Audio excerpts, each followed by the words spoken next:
धनतेरस मनाने की कथा। कथाओं में वर्णन है कि समुद्र मंथन के दौरान त्रयोदशी तिथि को भगवान धन्वंतरी अमृत कलश लेकर प्रकट हुए थे। उनके हाथों में सोने का कलश देखकर देवताओं ने इसे अमृत का प्रतीक माना। तभी से इस दिन बर्तन और सोना चांदी खरीदने की परंपरा शुरू हुई। शास्त्रों के अनुसार भगवान धन्वंतरी को विष्णु भगवान का अंश कहा जाता है।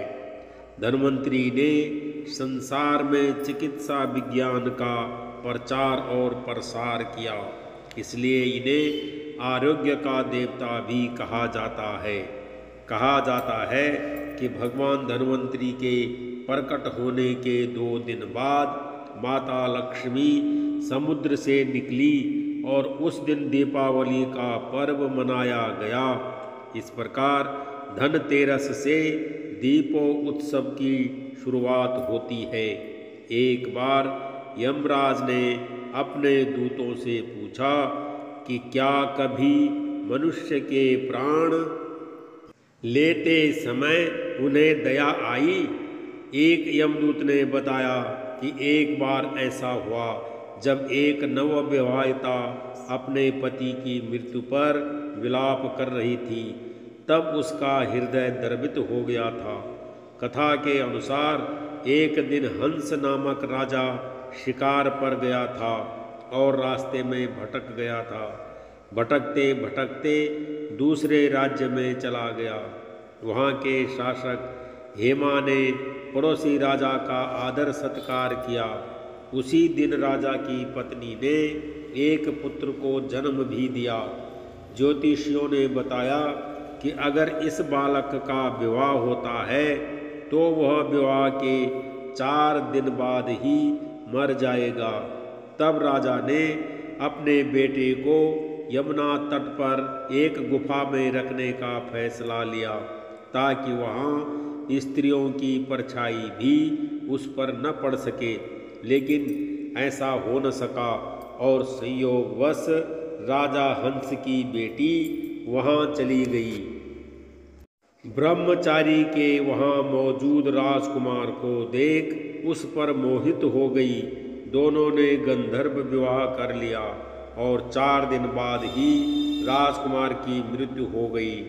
तब यमदूत ने कहा कि उस नवविवाहिता का करुण विलाप सुनकर हृदय पसीज गया था।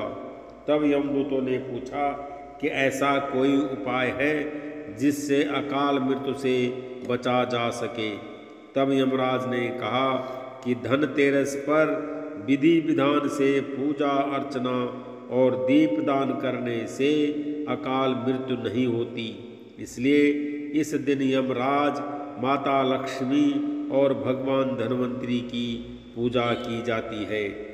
धनतेरस के दिन यम दीपक लगाया जाता है, जिसे यम दीपदान कहा जाता है। इस तरह से धनतेरस का पर्व केवल धन प्राप्ति का नहीं, बल्कि आरोग्य, आयु और समृद्धि की कामना का पर्व है। यह दिन हमें याद दिलाता है कि असली संपत्ति हमारा स्वास्थ्य है। इसलिए इस दिन की पूजा न केवल धार्मिक आस्था से जुड़ी है, बल्कि जीवन के संतुलन और सुख शांति का भी प्रतीक है। भारतीय संस्कृति में स्वास्थ्य को सबसे बड़ा धन कहा गया है। भगवान धन्वंतरी को भगवान विष्णु का अंश माना जाता है, जिन्होंने मानव समाज को चिकित्सा विज्ञान, आयुर्वेद का ज्ञान दिया। इसी कारण धनतेरस के दिन देश भर में वैद्य समाज भगवान धन्वंतरी जयंती के रूप में उनकी पूजा करता है। घर के दरवाजों पर दीप जलाने की परंपरा भी इसी दिन शुरू होती है।